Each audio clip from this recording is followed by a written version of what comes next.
Hello everyone, সবসময় তো তোমরা ওদেরকে নিয়ে আমরা যে সারাদিনের লাইফস্টাইল দেখি, মেনলি ওদেরকে নিয়ে যেগুলো দেখাই সেই ধরনের ভিডিওই দেখো। আজকে আমি তোমাদের সাথে বেশ কয়েকটা জিনিস শেয়ার করব। আমিও বেশ 6-7 বছর ধরে এই লাইনে রয়েছি। আমার মিনিমাম একটা আইডিয়া রয়েছে। আমি কোনো ডাক্তার বা কেউ নই, বাট ঘরে ওদের রাখার জন্য বেসিক্স কিছু টিপস রয়েছে। বেসিক কিছু জিনিস তোমরা যদি ফলো করো, ওদের হেলথ অনেক ভালো থাকবে। তোমরা ওদেরকে খুব ভালোভাবে রাখতে পারবে, স্পেশালি এই গরমে। ওয়েস্ট বেঙ্গলের যা ওয়েদার বর্তমানে, সেই জায়গায় ওদের কিন্তু খুব ঘন ঘন এখন হিট স্ট্রোকের প্রবলেম দেখা যাচ্ছে। রিসেন্ট আমার ইউনিভার্সিটিতে একটা হিট স্ট্রোক হয়েছিল, সেটাকে অনেক কষ্টে কিওর করা হয়েছে। তো এই কন্ডিশনে তোমাদেরকে বলবো বাড়ির আশেপাশে একটু জল রাখবে। আর এই মেডিসিনটা কিন্তু হিট স্ট্রোকের একটা প্রিভেন্ট হিসেবে কাজ করে, এটার ডিটেলস পরে দিচ্ছি। যদি মাঝে মধ্যে যারা স্ট্রিট যে বাচ্চাগুলো তোমাদের বাড়ির আশেপাশে থাকে, ওদের যদি একটু পেট গা হাত পা মুছিয়ে দিতে পারো, এটা বেটার হয়।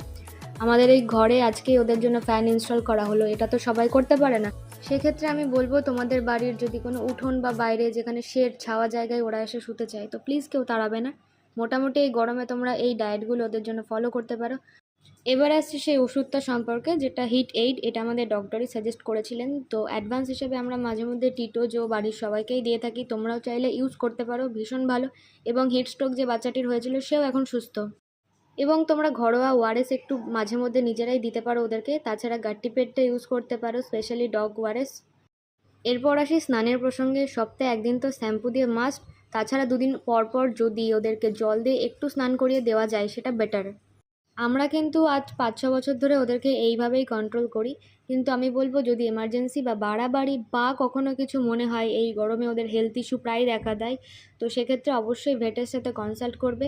বাট আমি অ্যাজ এ সাজেশান এগুলো দিলাম, তোমরা চাইলে ব্যবহার করে দেখতে পারো, আই থিঙ্ক হেল্প হবে।